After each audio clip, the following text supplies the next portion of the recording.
Okay, we're here to talk real quick about epic battles, and a lot of questions have been asked about how epic battles work, so this video is going to go over the basics of how epic battles work, and we're going to show a quick summary of what would happen in a 3-player game. Here to assist me are Gizmo, Dopey Dog, and Mr. Monkey Pants. As an epic battle, you're going to need villagers, werewolves, and vampires. So what we've done here, we've put in Gremlin and Cupid for our villagers.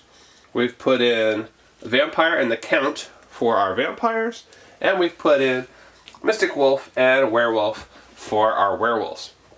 Now, it's a 3-player game. You only need 6 cards. Like with most things with one night, 3 will work, but it might be better with more. But I want to give you an idea of how well this game actually works with an epic battle, 3-way battles with only 3 players.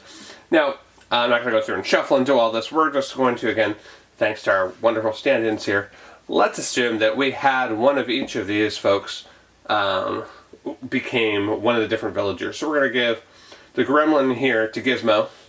We're going to give the Count to Dopey Dog. And we're going to give the Mystic Wolf to Mr. Monkey Pants.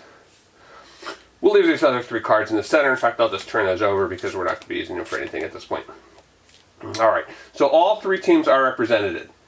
If all 3 teams are represented by players during the final vote, the players with the 2 highest number of votes die. Not just the player with the most votes. So at least 2 players will die if all 3 teams are represented. So let's say we have these 3.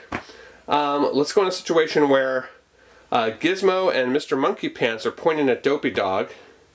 Dopey Dog is pointing at Gizmo. Well, what's going to happen there? Because the top 2 players die, then Dopey Dog and Gizmo would both die, with Mr. Monkey Pants and Mystic Wolf not dying. The winning conditions are slightly different in epic battles. The winning condition for the village team is that a vampire and a Mystic Wolf, or I'm sorry, and a wolf must die. So both a vampire and a wolf must die for the village team to win.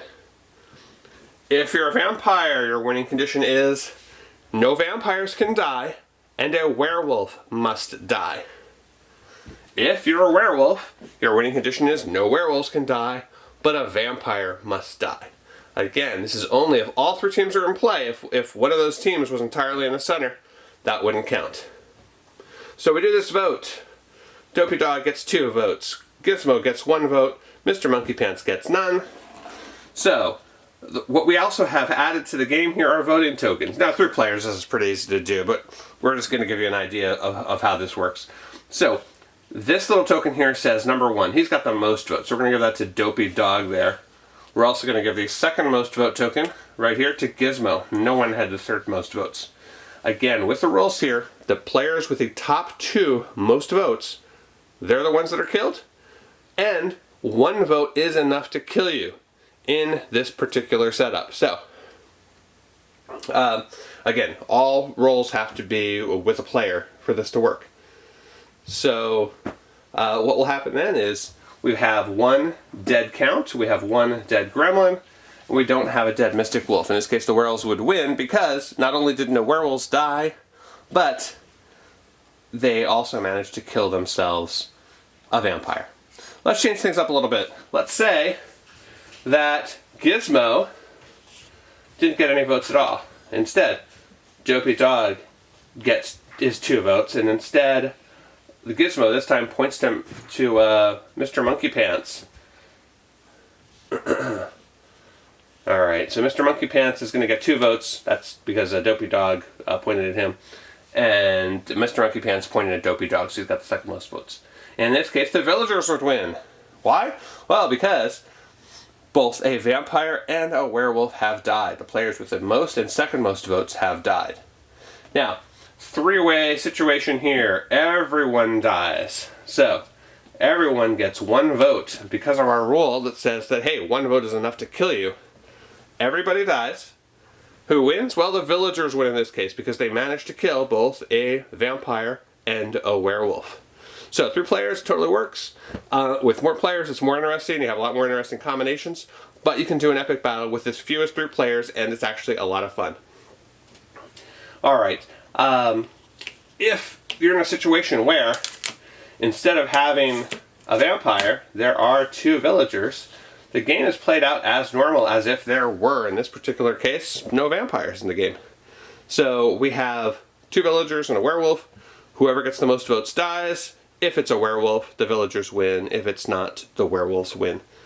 Same situation if we had a vampire here instead of a werewolf.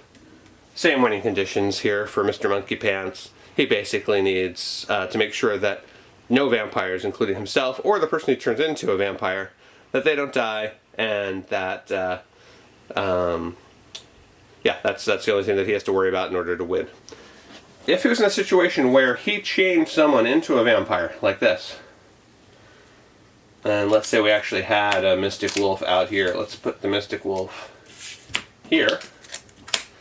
In this particular case, there are no werewolves. That's because the Mystic Wolf has been transformed into a vampire. She's on the vampire team even though she has her Mystic Wolf ability. At this point, again, it's the player with the most votes dies.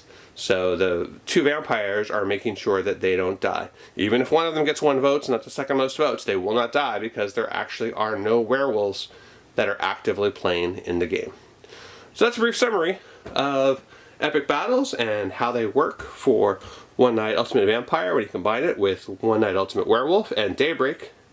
And big thanks to Gizmo, Dopey Dog, and Mr. Monkey Pants for helping out.